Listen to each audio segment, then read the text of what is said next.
And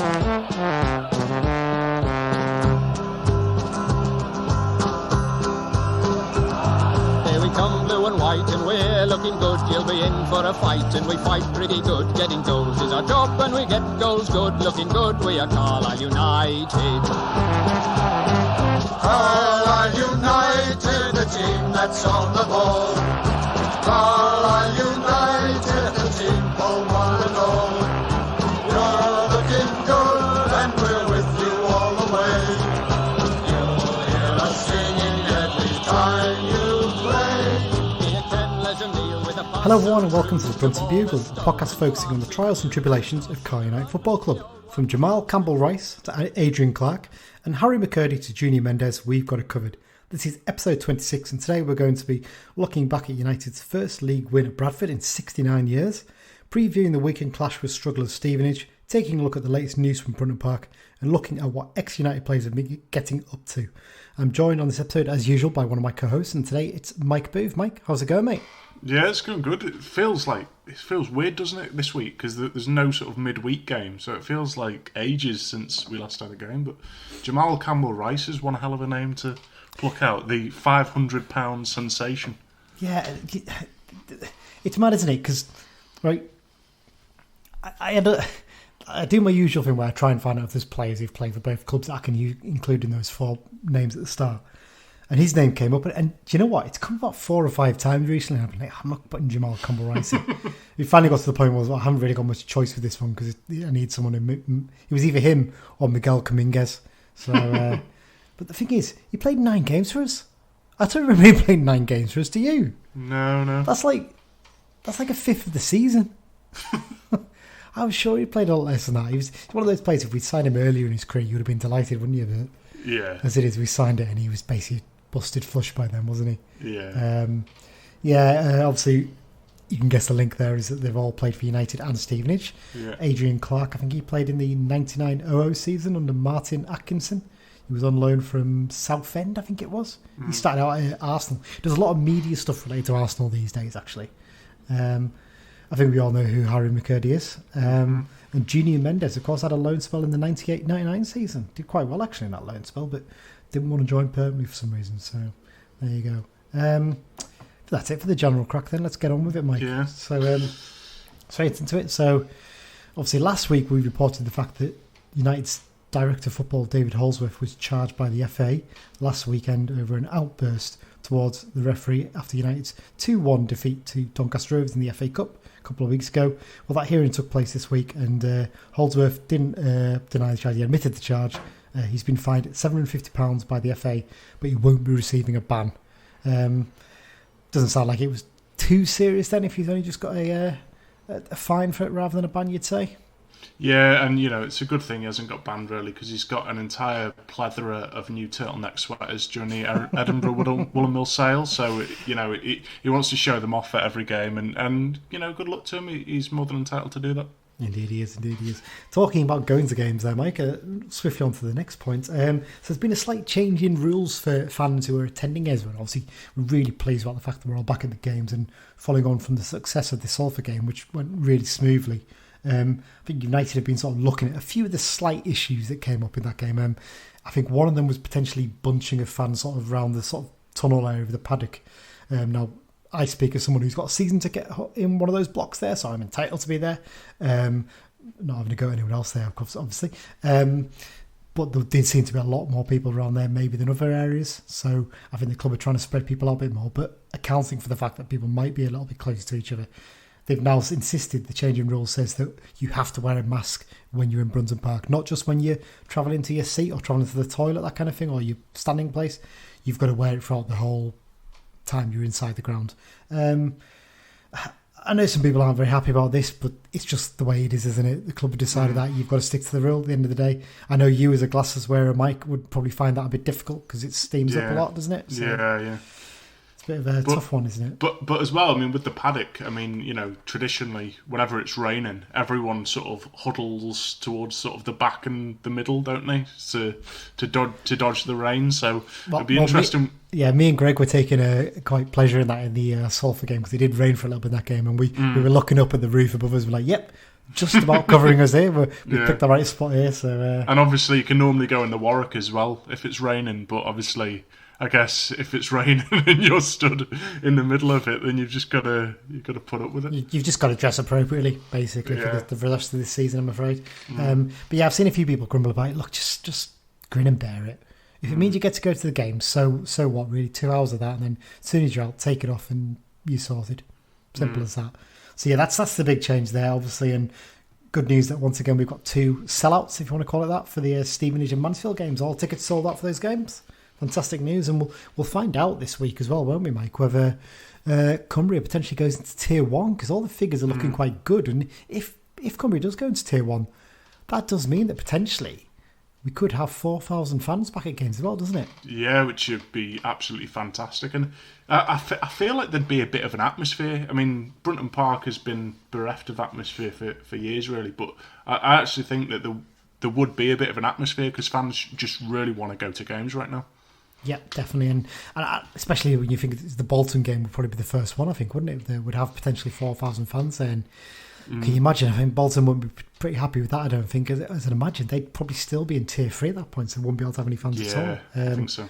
So not great for them, great for us if it does happen. Just one other little bit of news is you might have seen this on the official website today, on Thursday we're recording here, the Cali United Supporters Group advertising the fact that the 94-95 commemorative pin badge is still available for sale. It features the home and away shirts from that season and some nice words about the fact that first Wembley visit and third division champions. The CSG guys will be selling them outside the ground, I think, at both games, the Stevenage and the Mansfield games. So you can pick one of those up. All the funds go to CSG. Just done some great stuff recently, and we're working towards renovating the bars in the main stand at the moment. So that'll be great if you could really help us out and pick one of those up if you can. Okay, let's then move on then, Mike, to the match review. United won, Bradford City 0 last weekend. Back on the road after a good win against Salford. And going into this match, the history books weren't really in United's favour, were they? When you look back at the results, we had a pretty dreadful record at Valley Parade, didn't we? I think no wins for 69 years. Well, turned that on the head, didn't they? And picked up a great 1-0 win thanks to Rhys Bennett's second half header. And I know the stats only show it was 1-0, the final scoreline, but it couldn't really have been much more comfortable, could it?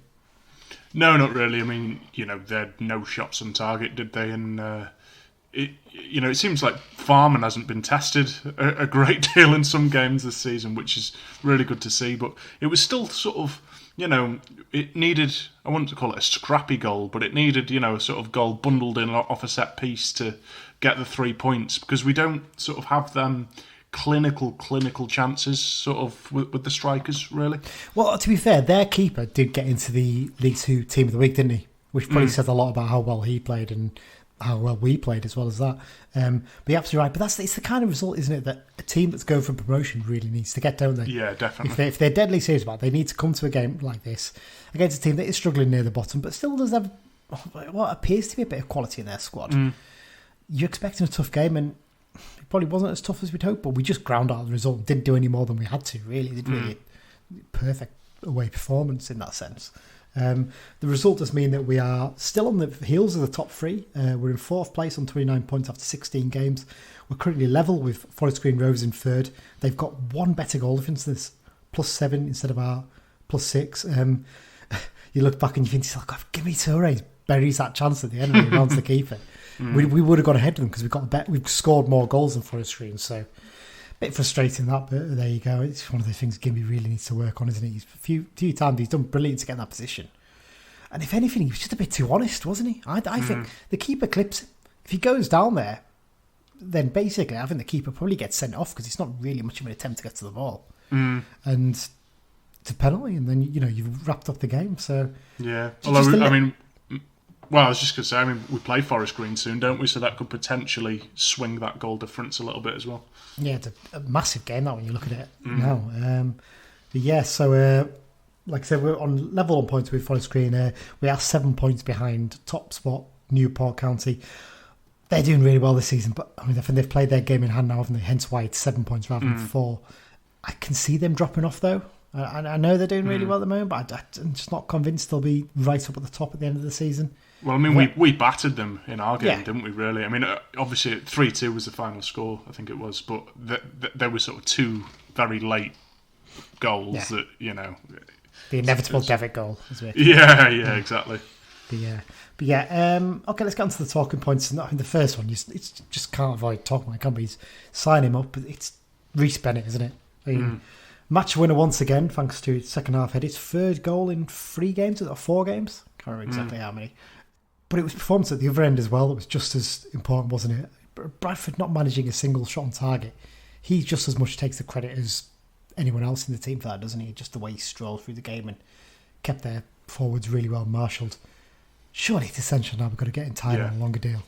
Yeah, definitely. And sort of, like I said before, some games like that, they're a bit scrappy. You just need someone to just come up and just bundle the ball over the line, you know, to get the 3 points. And they're the difference sort of between sort of being a playoff team and being an automatic promotion team, them turning them draws into wins.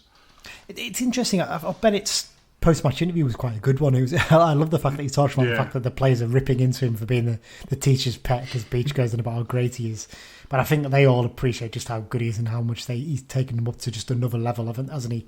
And it's interesting. We seem to have actually benefited from him being out of the game for so long because he talks about the fact that he's getting these goals because he's been studying defenders who score lots of goals. I can't remember who he mentioned, but one of them was Aidan Flint, who plays, I think, for Bristol City, doesn't he? And or Middlesbrough these days. I can't remember which one he plays for now, but he scores loads of goals. And he said he's studying how, as a defender, how they get into good positions on set pieces, and we're benefiting from that fact that he's anticipating stuff, almost like a striker, isn't it? Really, but from the set piece situations, and we seem to really benefit from that. I think it was due to join the Championship clubs, and the suggestion I've seen is it was Wycombe Wanderers potentially, but he was going to join, but that fell through. You do wonder if there can be bigger clubs sniffing now. They look and go, that lad's done really well there. Maybe we should sign him up. But as we've always said this before, the grass isn't always greener. Look at people like Vincent Pericard, short-term deal. Took the deal at Swindon and just didn't work out for him. So I mean, I feel as well with Bennett. I mean, if you're an opposition team and you're sort of designating your defenders and who they're going to mark, well, you know, we've got Bennett, obviously. We've got Hayden, really good threat in the air. Mellish as well. Even sort of the likes of Patrick and, Coyote, they're big lads as well. And, you know, it's like, not every team has like 5 or 6 big men to mark our big men. Do you know what I mean? A lot of them will have, the 2 centre halves and maybe a striker or so. But, you know, we're really sort of scaring teams on set pieces. And I've noticed as well that the long throws, we're not scoring every week off them, but we're creating chances and we're scaring the opposition with them. Yeah, well, we'll get on to actually the long throws in a minute, but actually another player you throw in there, Nick Anderton.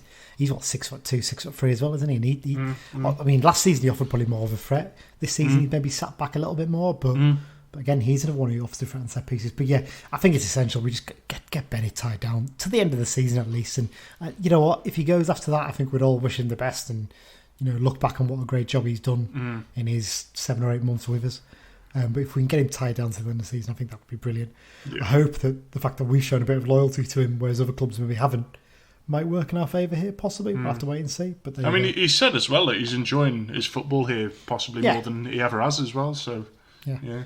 Hopefully maybe learn from someone like Michael Bridges who realised he was enjoying his football and signed permanently, and obviously then left and maybe made a mistake there, but there you go. I mean, at the end of the day, I've always said as a player, when you hang up your boots and you want to show your grandkids all the medals you've won, you don't want to say, oh yeah, I moved to mid-table in League One. That was good. Do you know what I mean? You want to show off some medals. I joined Gillingham and finished 10th in League One, something like that. Yeah, exactly. Not quite the same, is it? Really? No. Okay, next one, points to prove. So, United fielded a starting 11 which included 3 ex-Bantam players and another one on the bench. All 3 players put in great performances. I think Dean Furman in particular stood out, didn't he? He made the League 2 and EFL Teams of the Week. Murray Patrick, he had another good game as well. I think he sort of solidified his place in the starting 11 now, and he managed more shots in this game. In fact, more shots on target in this game than the whole Bradford team managed off target in this game. Obviously, knowing that they didn't have any on target. I've noticed it. I mean, I really noticed it against Bradford, but I've sort of noticed it a little bit as well. Is that he can get a very powerful, accurate shot and goal, and often keepers can't keep both hands on it. And if we could just have a striker following it up and getting the rebound, we'll be scoring an absolute ton. That's almost the sort of role you expect Gavin Riley to do when he's in the team. Well, yeah. It's just where do you fit him in at the moment? That's the problem. But yeah, I think it's fair to say Patrick's probably pinned down his place in the team for now. I think that front three of Coyote, Alessandra and Patrick pretty much picks itself right at the moment. I think Toure's just going to have to settle for a place on the bench right now. The big question Beech has got, he's got a decision to make this weekend, hasn't he, over midfield with Guy and Furman. What does he do? Does he bring Guy back in for Furman? Does he maybe drop Divine for Guy, or does he keep Guy on the bench? It's a tough one to make, isn't it? I mean, for me, Guy's got to start, but who do you replace him with? Well, that's the thing. I mean, for me as well, Guy has to start as well.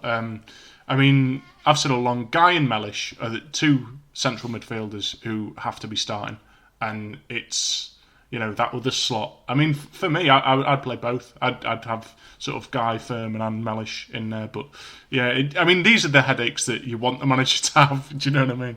Yeah, because Danny Divine's not done anything wrong in his two games, and he strikes me as once he gets a goal as well, he might go on maybe not a Mellish-esque run, but he might get a few more as well. He's certainly causing problems in opposition areas as well. So it's a tough one, but it's a nice selection headache to have, isn't it, really? Because I think, we've said this before, goalkeeper, defence and attack are picking themselves at the moment. The midfield, not so much as, the dilemma that Beech has got is not that, oh God, I don't know who's actually any good in there. It's like, who do I drop? Because they're all playing so well. It's a really, really tough one for him to decide. So really, really pleasing to see that. And you look at it, and Bradford must look at how those lads did, and even Joe Riley coming on the end causing bother. They must look and think, have what we got now any better than Patrick, Divine and Riley? Probably not right now, based on what we saw. We'll get onto that again in a minute. But next up, this point is mixing it up a little bit. So we've discussed plenty of times, haven't we, Mike, about Coyote's long throw on the show in recent episodes. Interesting to note, though, last few weeks, teams have sort of been setting themselves, haven't they, for this missile to come into the box. And then we've mixed it up a little bit, and Coyote's taken a really quick throw. And twice that's led to goals for us, hasn't it? Obviously, the weekend, the quick ball to Furman, he puts the ball in the box, which then midfielder completely misses, doesn't he, trying to clear? It's a dreadful attempt. And then Bennett buries it at the far post. And then obviously Coyote as well. Alessandra against Salford. Quick throw was taken there, and we get the goal. So you do wonder if this mixing up starting to give us a bit of an advantage, because teams just don't know what to expect from us. Yeah, I think so. I don't know if it was the Salford game, but there was one where obviously you can't be offside from a throw-in, and he was chucking it to someone in an offside position, you'd say. And they managed to just about intercept it and clear it. But then I think we scored not long after, because it just had them all over the place after, having to pull out that interception. So, yeah, it's causing teams a lot of problems, and long may it continue. Yeah, like you said, those long throws are not always going to lead to goals, and they might not lead to goals very often, but they'll cause problems. And I think Lummy sums it up quite well on the radio when he says it just grinds teams down, because the striker has to come back every single time. And we know our fitness levels are fantastic this season, aren't they? We've seen that. So it's not a problem for us having our defenders coming up and going back. That they seem quite comfortable with it. Whereas the opposition just seems to tire them out a little bit as well. So, Peter Crouch talked about, the wet, windy Tuesday night at Stoke thing, and he said it was just absolute bombardment, and you get teams where the fullback has been closed down, and he thinks, I'd rather kick it out for a corner than a throw-in, because you're more used to defending corners, but the throw-ins, teams don't quite know what to do with them as much, and if you're constantly just under pressure, balls just coming in at you all the time, something has to give eventually. Yeah, I think I touched on there as well, obviously, about the fitness levels thing. I think that is making a big difference to this season. I mean, this 5 subs thing has been in for a few weeks now. And I think Beech has only used more than 3 subs once, I think, that time. And I think some of the games he's only made 1 or 2 subs, not even 3. So it just shows. I mean, Bradford made 4 at the weekend. And I mean, they're desperate chasing the game. But the subs who came on had pretty much no impact for them. Whereas we were quite comfortable. Didn't even feel like, we need to give these players a breather. It was just a case of, no, we're playing well as we are. Yeah. Let's stick with it. And obviously knowing that we had a midweek off probably helped a little bit there. But it's interesting that Beech is quite comfortable with not using every sub when he has to. So it's a good sign, that. Final point I've got here, Mike, you might have something to add after this, I don't know, but I've got to talk about how poor Bradford were. We haven't really, when we've done this season, we haven't really talked much about the opposition, but I think it's worth talking about Bradford here, because I think you said, obviously, you expect them to be in the playoffs this season, so your prediction's gone really well there. Me and Dan both expected they would drop off a little bit and probably just miss out again. I don't think any of us expected them to be in the bottom two at this stage. They were appallingly bad.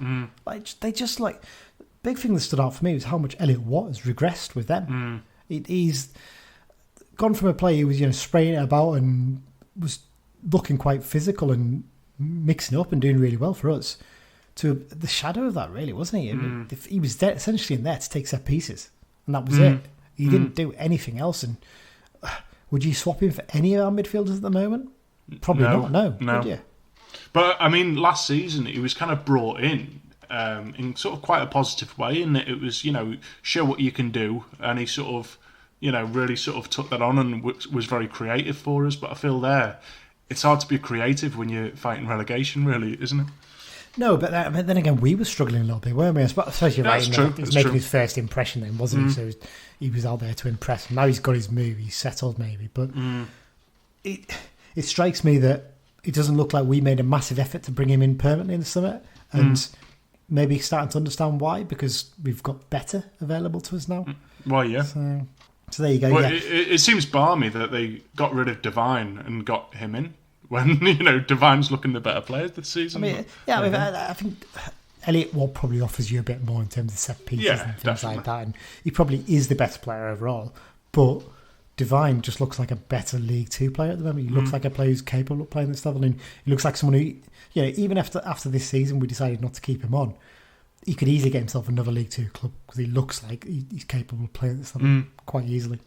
Yes, I just can't grasp how bad Bradford have been. I look at their squad, and it's lacking quality in some areas, but they've still got some decent players in there. Yeah, exactly. You just wonder if McCall's really that good as a manager. And I still think they'll probably avoid the drop, just because I think our opponents this weekend and the South End are probably worse than them. But it's quite easy to get comfortable and think, oh, it's all right, we'll get away from this, and then you're 3 weeks away from the end of the season, you're like, oh God, we're right down here still. I mean, maybe they're one of them teams that's really missing having fans in, because it's always a tough place to go, especially with 5-figure attendances. Yeah. And maybe when when the fans come back there, it might be better for them. Who knows? I think they're also possibly missing a bit of their attacking intent at the moment. I think because Novak's out injured, isn't he? I think Billy Clark missed the game, and Guthrie was on the bench. They look so toothless in attack. I think that was the big thing that stood out for me, really, with them. But the stats show it, though, don't they? We've said that before, so there you go. Anything else you want to talk about from this game, Mike? No, I think we've pretty much covered it, haven't we? Yeah, that's it. Just another good 3 points, isn't it? A good, solid away performance, exactly what you want to see at this stage of the season, coming into another busy period. So, yeah, we're really happy with that one. Okay, that's the end of part one then, Mike. Up after the break, we'll be looking ahead to this weekend's game against another team that's really struggling this season. No surprise there, really, though. Stevenage. So we'll be back shortly to discuss that.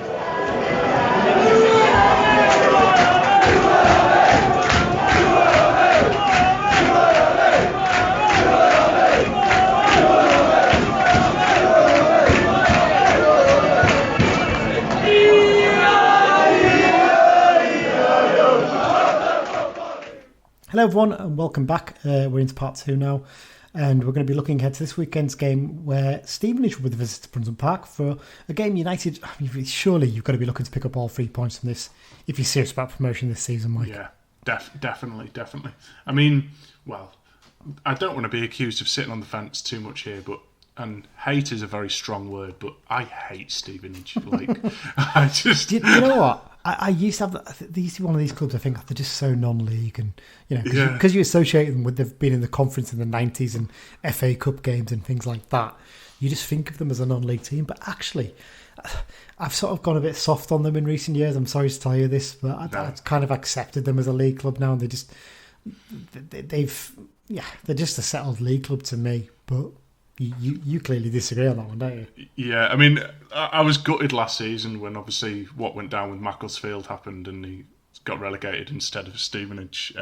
Because, I mean, we don't have much in the way of like local rivalries, really. I mean, you know, we miss sort of away games at the likes of Hartlepool, Darlington and stuff, but I would never miss Stevenage, ever, to be honest. Yeah, it's one of those ones, isn't it? We went down a couple of years ago, didn't we? And it was a fun trip down that one, wasn't it? Where it's weird. You part anyone who's not been before, behind the away fans are behind one goal, and then behind the other goal, they've just built a new stand, haven't they? Beyond that is like a dual carriageway sort of thing, isn't it? I think it's not really a dual carriageway. It's like but it's 2 lanes, isn't it? It's a road. Yeah. But on the other side of that is a huge car park, isn't it? So there's more enough space to park there. And you come out of it, you have to come out of the car park, turn left, go around this roundabout. But there's like a little slip road thing, isn't there, just before the roundabout or something? Yeah. And it's not very clear that that's blocked off at the other side. And we turned down it, didn't we? End up with 2 other people, I think, behind us did the same thing. Yeah. And we're all like, oh shit, I have to turn around now, try and get out of here. But yeah, I've been a few times. I think I've seen have I seen us win there? I think I've seen us win there once. I think that was under Graham Kavanagh. I think I was living down that way at that point. I think it was the game just before he got appointed permanently, possibly. I think David and Moose scored. Rings a bell. Not 100% on that one though. But yes, so Stevenage, it's one of those clubs, aren't they? That they seem to have established themselves as a league club, but the last couple of years they've really, really struggled, haven't they? They've just found it tough, and I think actually building that new stand has crippled them a little bit in terms of who they've been able to sign, possibly, and made it a lot tougher for them. Because they're the kind of club, aren't they? They're quite good at picking up players who've been released by your likes of Arsenal and Tottenham and West Ham and clubs like that, and QPR and stuff like that. They're good at picking up players who are not good enough to go to a championship club or something like that, and building them up again. They're pretty decent at that, to be fair. But the last few years it seems to have dried up slightly, possibly. Yeah. It's a hard one to judge. Anyway, let's get on to the history and the facts. So Stevenage are actually one of the youngest clubs in the EFL. They were formed as Stevenage Borough in 1976 after bankruptcy of the town's previous club, Stevenage Athletic. The chairman, Keith Berners, and a number of like-minded volunteers were tasked with arranging a team to play Hitchin Town Youth at Broadhall Way, which is their current ground, in November 1976 as a curtain raiser for the new club. This is brilliant, this. However, the Broadhall Way pitch was subsequently dug up for non-footballing purposes after Stevenage Borough Council sold the land to a local businessman who dug a trench across the full length of the pitch to ensure no football was played. That is kind of pettiness I really like from people, you know. Amazing. So they actually I would have carried on with the game with the trench in the middle of the pitch just to spite him. Yeah. But yeah, you probably think this all. I wish I just kept the trench permanently. But there you go. So consequently, the new club started out playing in the Chiltern Youth League on a roped-off pitch on the town's King George V playing fields. In 1980, they reacquired the lease for Broadhall Way and have played there ever since. They spent much of their early years working their way through the non-league pyramids of I think it's the Isthmian League, isn't it? And I can't remember the one's called, but basically all the lower leagues in sort of the southeast. Managed to get themselves up to the conference. They had a really good spell in the early 90s and accumulated in them being crowned conference champions in 1996. But quite famously, they were denied promotion due to their ground not being up to league standard, and it would take another 14 years for them finally to get in the league. I remember this at the time. It was a big hoo-ha about it because I don't think the ground was that much off being of league standard. And the team that was allowed to stay in the league, who finished bottom last season, was Torquay. And anyone who can remember what the Torquay's ground was like back then, it was a bit of a shit tip. So it was a bit like, I think there was a bit of sort of eyes looking across the stage like, so you're not going to let us in because our ground's not up to standard, but you're going to let Torquay stay in despite their ground being a mess.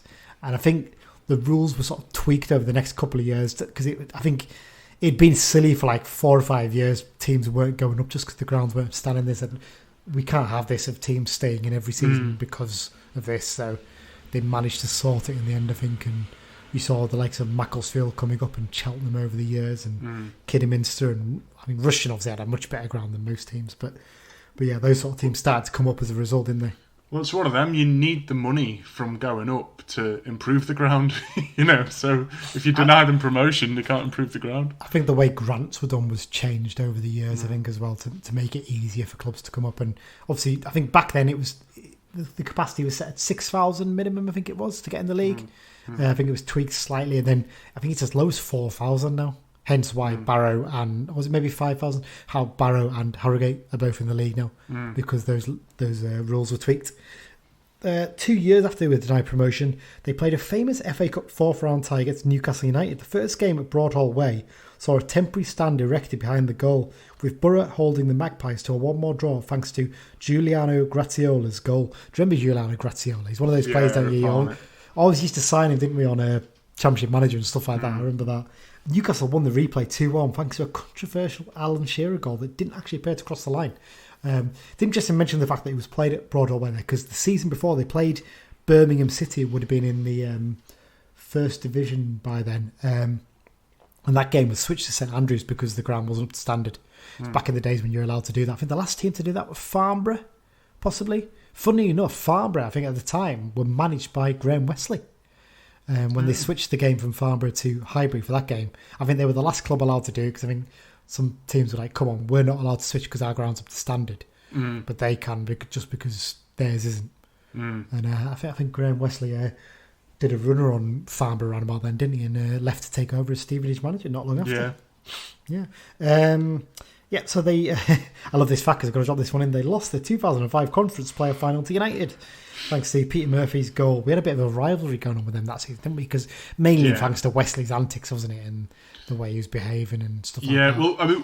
What I understood of it is because we lost there in the league, didn't we? And Kieran Westwood. We played them twice in the space of like 3 weeks, I think, didn't we? Yeah. It was a weird setup the way it went. Yeah, and Kieran made a mistake, and their players were like banging on our dressing room door, like, we won, and all the rest of it. And then the next time we sort of beat them, I think one of our players said to Simo, like, can we knock on their change room door and say, we won. And Simo was like, oh yeah, go on. And that was the conference playoff final. And Graham Wesley was saying it was unsportsmanlike and all the rest of it. And, well, I remember from that game that...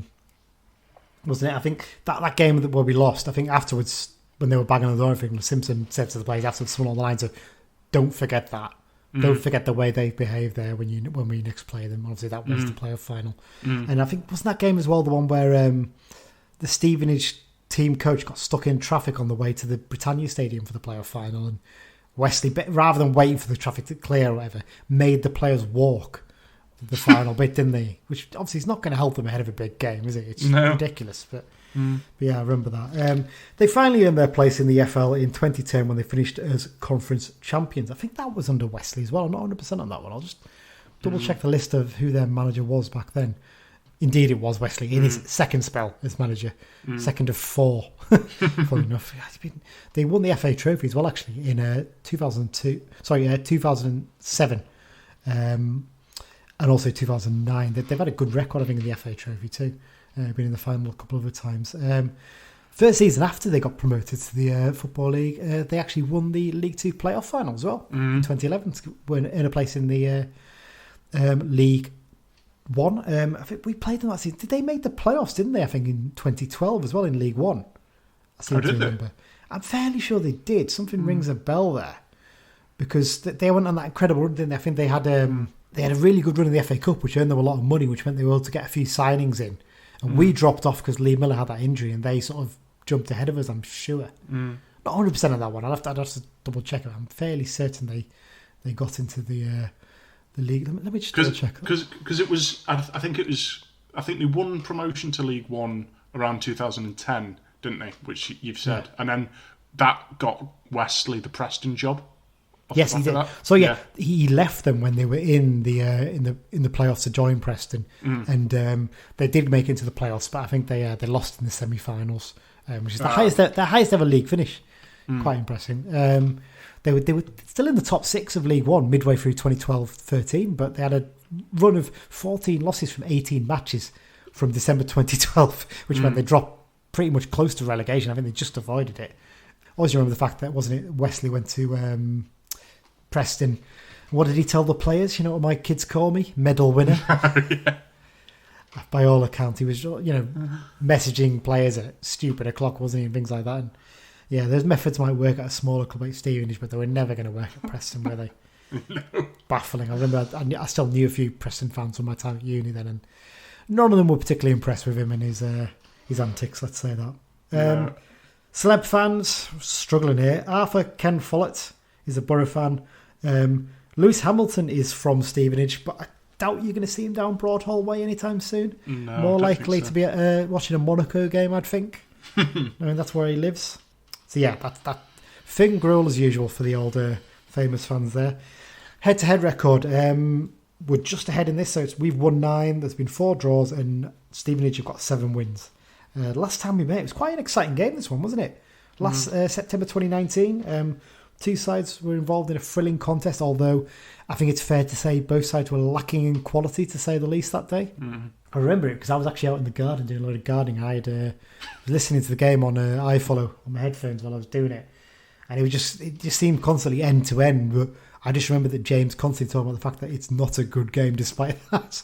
But yeah, so we ran out 3-2 winners. Goals from Nathan Thomas and Harry McCurdy got a brace against his former club. Interesting fact, when you look at the match day 18 that day, bear in mind this was only 15 months ago. Only one member of that match day 18, John Mellish, who was an unused sub that day, remains at the club. That shows you the turnaround in that time, doesn't it? Yeah. Well, he's our longest serving player, isn't he? He is, yeah. It's quite interesting though, isn't it? Yeah. Okay, so let's look now at Stevenage, what they've been up to this season. So we mentioned just there before, didn't we, Mike, that they had a bit of a reprieve over the summer, didn't they? Very last minute reprieve though, wasn't it? They were preparing themselves for the conference. I mean, National League even these days. So you can almost sort of let them off for struggling this season because they were preparing a squad for a different level, really. So they had a bit of a reprieve after the financial shambles at Macclesfield. And it did actually look at the start of the season like they might have, do okay this year. I think Dan, didn't he? He said that he felt they would do better than anyone expected this season. Not doing very well with his predictions this year, Dan, is he? He's not on today, so we can keep mentioning that, can't we? So that early solid start dissipated fairly quickly, and they now found themselves slugging it out at the bottom with Southend and Bradford. They're currently 22nd place on 13 points with a record of played 16, won 2, drawn 7, lost 7, 4-11, against 16, goal difference -5. They've also played one game more than the 2 teams below them, and Bradford are on the same number of points as them. So it's not looking great for them at the moment. But one thing that does stand out when you read those stats out there, Mike, is the against one, doesn't it? They've only let in 16, which is the same 16. number. Which is the same number we've let in. It shows that they've got a good, solid defensive base, which we'll touch on in a minute when we look at their squad. The big problem is they're just not getting goals. 11 goals. We've got twice as many with 22. So it shows that that's the area really where they're struggling to make an impact this season, which I think is pretty similar to last season when Paul Farman was playing for them. They weren't letting many in. They're just not scoring at the other end. That's where they've really got to sort out the issues out. I mean, by all accounts as well, Farman last season, he stopped them from going down a hell of a lot sooner than they did, single-handedly. Yeah, well, his replacement's done pretty well as well. We'll touch on him again in a minute. So, in their last 3 league fixtures, they haven't lost. They've drawn 2 and won 1. In the form table of the last 6 games, they're 16th with 1 win, 3 draws and 2 losses. So, they're not appalling, aren't they? They're not getting battered by teams. They're just struggling to get results. And that win against Port Vale, the last one they won, which was 3 games ago, it was a 2-1 win. That's only their second win of the season. And the last game they played was a game they probably would have loved to have won because they were against bottom club Southend United, and they played out a 0-0 draw. I'm going to have a wild stab in the dark and say that's not a game for the ages, that one, is it? Not one that's going to be on any highlight reels for this season for the EFL. An advert for League 2 football. Let's just put it that way. The FA Cup has actually offered them a bit of respite, though, hasn't it? That's where they've enjoyed themselves this season. I can't remember who they played in the first round. I think they played a non-league side, possibly. I'm not 100% on that one. But they'll actually face Championship side Swansea City at home in the third round after knocking out League One leaders Hull City on penalties in the second round. Pretty good result for them, that, wasn't it, really? Because I think Hull didn't play a particularly weakened side for that game, I don't think. So decent result. And they probably would prefer the Premier League club, but with limited fans allowed, and it's not really going to be a money spinner anyway. So no, good result for them. A bit of extra cash for them. Let's get on to the manager, Alex Revel. So it's his first management job. He's a former Borough player. He had a really decent career as a lower league striker, didn't he, Revel? He's one of those players you always saw, and he was always scoring goals wherever he went, wasn't he? I think the only place he really struggled was when he went up to the Championship with Cardiff City. In fact, did he play in the Premier League with Cardiff City? I'm not 100% on that one. I'm not sure if he played. He might have been there, though. Yeah, he might have been in the squad possibly at that point. But, I mean, every club he's been at, Leyton Orient, Rotherham, Northampton, even Stevenage at the end, he's always had a good goals ratio for those teams, and he's always been a good target man. I think he scored an amazing goal for Rotherham, didn't he, in a playoff final? I think it was like a volley from 30 yards over the keeper. You always see that on like highlight clips of, great EFL playoff moments and things like that. So yeah, he was a good player. When he finished retired as a player with Stevenage in 2019, he joined the coaching staff there, and he then stepped up to be manager in February this year after Graham Wesley's fourth spell in charge came to an end. So far, his record fares pretty well with his two predecessors, Wesley and Mark Sampson, i.e. it's pretty god-awful, isn't it? Yeah. I think he's managed those 2 wins this season are the only 2 wins he's managed. I think all 3 of the last 3 managers have only managed 2 wins in their time in charge. 6 wins over something like 46 games, something like that. It's just appalling, isn't it? Really, it's not any sign of progress there. He's got a tough task on his hands to keep up in the league this season, and you do wonder if it's only a matter of time before Wesley returns for his 5th spell in charge. Well, yeah, he always gets. I mean, his name's synonymous, isn't he, with Stevenage, Wesley, isn't it? He basically him with Stevenage and Martin Allen with Barnet, basically 2 names around that area that you just associate with each other. And Paul Fairclough with both clubs, I think, he had spells as a manager. So a quick look at their squad, Mike. Obviously, it's lacking in quality, isn't it? That's pretty obvious. You only have to look at the table and how they're doing to see that. But what you'd say is there's some good experience in there, isn't there? You look down through the squad. I mean, you've got, in defence in particular, you've got Scott Cuthbert, Luke Prosser and Ben Coker. I mean, that's the makings of a good, solid set of centre-backs there, left-backs, isn't it? And people like that. That's a decent defence there. And Roman Vancelot as well in midfield. Good defensive midfielder who's been around the block and knows the game well.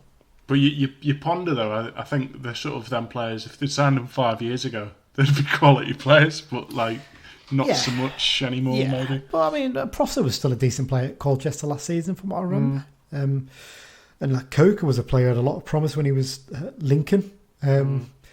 But yeah, it's when you go sort of further forward, you start to see the weaknesses, don't you? You look at their attack. I mean, where are your goals coming from there? Exactly. They've signed a player from Telford. I mean, Jack Aitchison from Barnsley, maybe, but. I mean, I'm not as clued up on sort of, back when we were in League One, I could name you every starting 11 in the league, and I'm not as clued up as I used to be sort of back then. But I was looking at their squad, and there's not many names that I recognise at all. Do you know what I mean? No, it's very, very thin-looking squad and a weak-looking squad in a lot of areas. One signing they did make in the summer who seems to have a really big positive impact is goalkeeper Jamie Cumming. So he's been brought in on loan from Chelsea to replace Paul Farman, funny enough. And by all accounts, he's been excellent for them.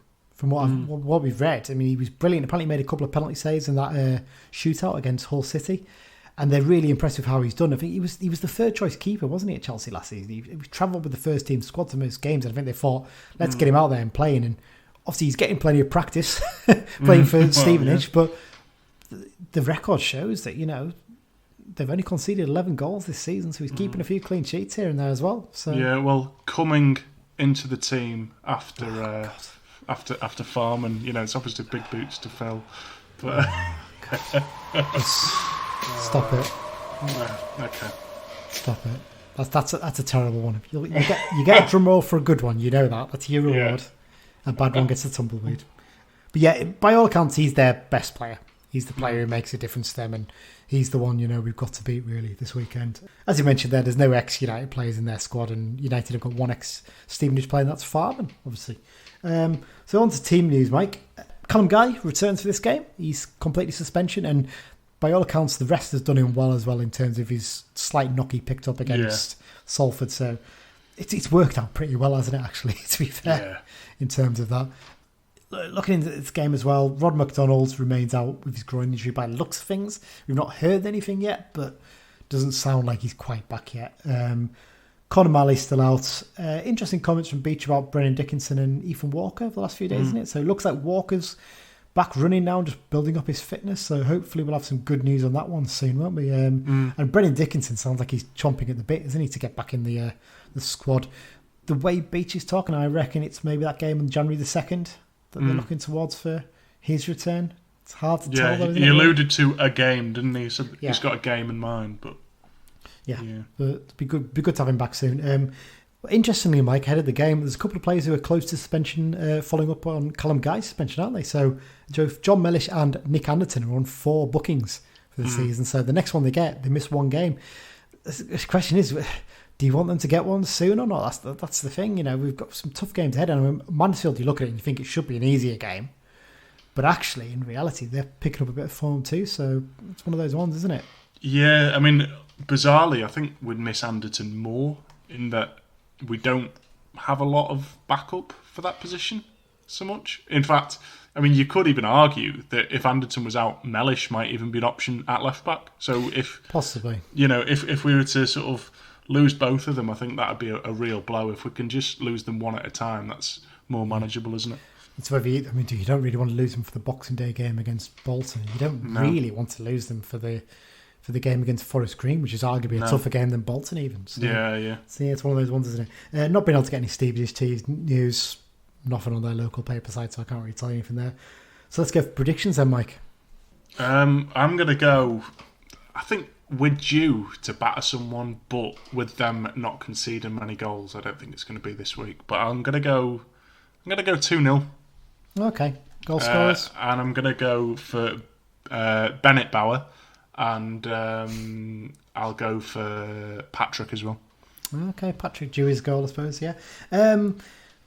Although they don't concede many, I have a feeling that this might be the game where it finally crumbles for them, hopefully. Maybe I'm living on hope here. My head's sort of saying, you're absolutely right, Mike. They don't concede many, so we shouldn't really be going for a big win. But I'm going to go for 3-0 anyway, so there you go. Goal scorers... I think Coyote's due another one. Mellish needs to get back on the score sheet. I didn't pick him hoping that he would score against Bradford, and it didn't really do any good. So Mellish and go on, Bennett. Bennett's going to score again. He's on a roll. Bennett Bauer, as you called him there. Absolutely. So there you go. We're both going for wins again. Absolutely nailed on it. Been 0-0 now. No. We've done that. Let's go on to the X-Files then, Mike. So look at what ex-United players and coaches have been getting up to across the world.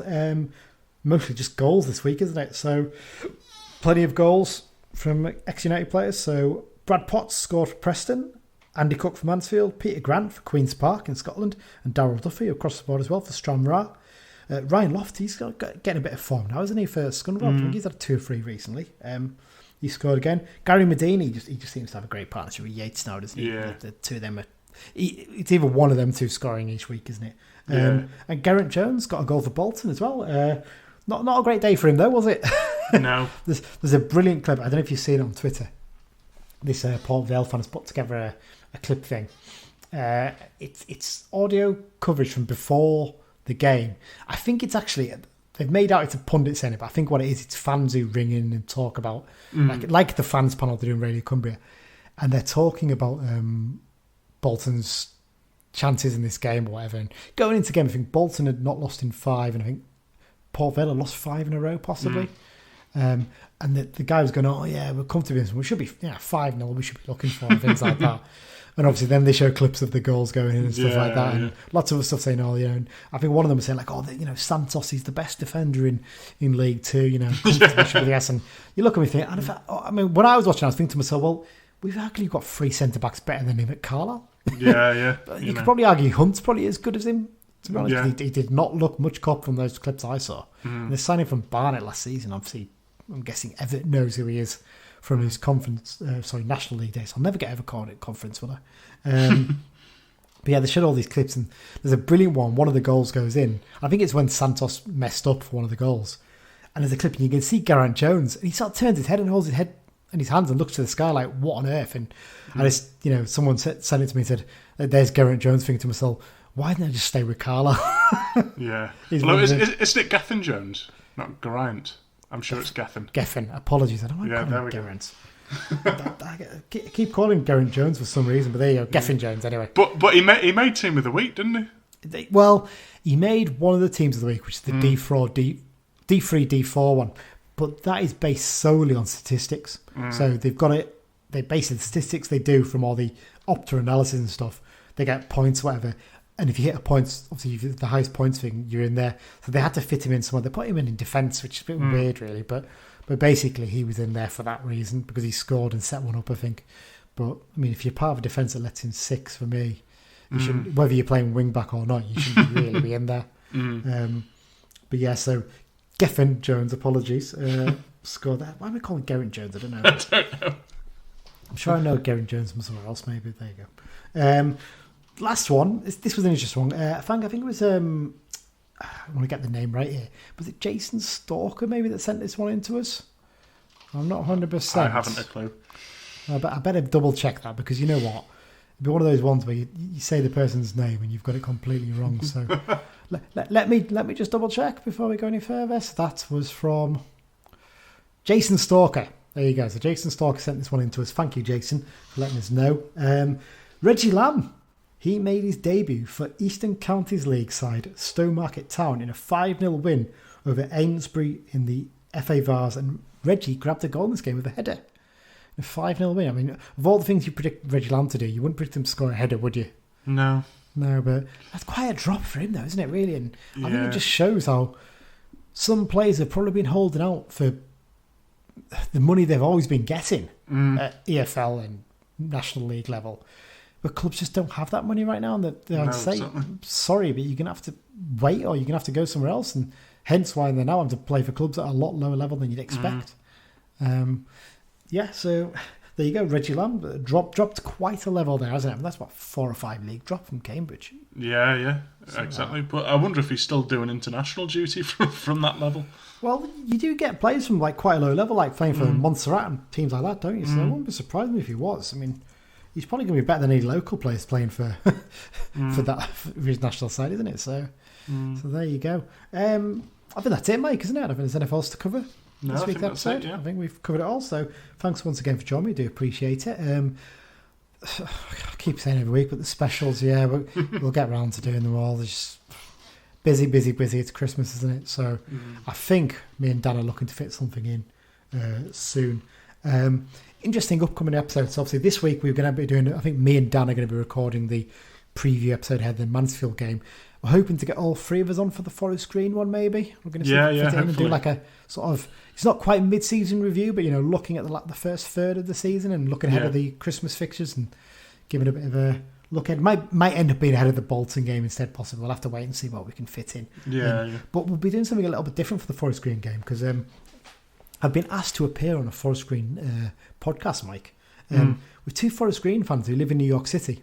We started following the club over the last 3 years, and they do a podcast every week, and they interview a fan from an opposition club, and it's a little bit quirky, a little bit different. They do their own little bit of research and ask you questions about the club, so that'll be a good one. And what I'm going to do is I'm going to get them on as well to ask them why Forest Green Rovers. Are they militant veganists maybe or something like that? I don't know, but who knows? Possibly, but yes, I'm going to get them on to discuss as well. So we'll play a little clip during the next episode from them. Should be a nice one to hear what their thoughts are ahead of the game. So that's it. So if you've got any comments or feedback or anything you'd like to suggest we discuss, as usual, contact us in all the usual places. So Twitter @BruntonBugle, email bruntonbugle@gmail.com. And and obviously on the Be Just and Fear Not Facebook group, we're always on there, always looking for your comments, and really are always welcomed. If you haven't already, most people who are listening probably have done this, but please do subscribe to the podcast. It's the best way to get every episode. It comes straight into your app, whatever you use. So that could be Spotify, it could be Acast, it could be Google Podcast, it could be Apple Podcast, and it's iHeartRadio, things like that. Loads of podcast apps you can get out there. Just search for Brunton Bugle, and if you can't find it on your app that you like to use the most, please do let us know, and we'll work to try and get it on there, because there are ways of doing that usually. So So yeah, we'll aim to do that. I think as well, if you've got a smart speaker, you can ask it to play the episodes as well, if you link it to Apple Podcasts and stuff like that. So always a good way to listen to it. Cool, Mike, then let's have a look at the map. Yes. We've got a new one, haven't we? And it's a bit of an unusual one. So we're getting all these money places, aren't we? So we've had Saudi Arabia, we've had Bahrain. We've now got Brunei, Darussalam. I can pronounce that wrong. Darussalam? I think I've got that right. We've had 2 listens in that country. So it's Brunei, basically, where the Sultan of Brunei used to be the richest person in the world, didn't he? Lives. Are all these money men, like, just suddenly taking interest in Carlisle? You know, they maybe this is the place to go. Oh, maybe if their fans seem like nice people, will buy the club, and then they listen to it, and then they don't buy the club. Yeah, that's the way things usually go, isn't it? So so we've had 2 listens in that country, so it's a repeat listener. They've listened to 2 episodes at the very least, so they clearly weren't put off by the first one. We'd hope. But there you go. I think that's it, Mike, then, isn't it? So we'll be back early next week with the Mansfield preview episode. Then we'll have the Forest Green one. And then, like I said, with the Christmas one, I think what we're going to do, we'll sort of just bunch the Bolton and Harrogate games together, because we're just not going to be able to fit in a preview episode in between the Bolton and Harrogate games. It's just the way it's going to be. Thanks everyone for listening. Always appreciated. And up the Blues.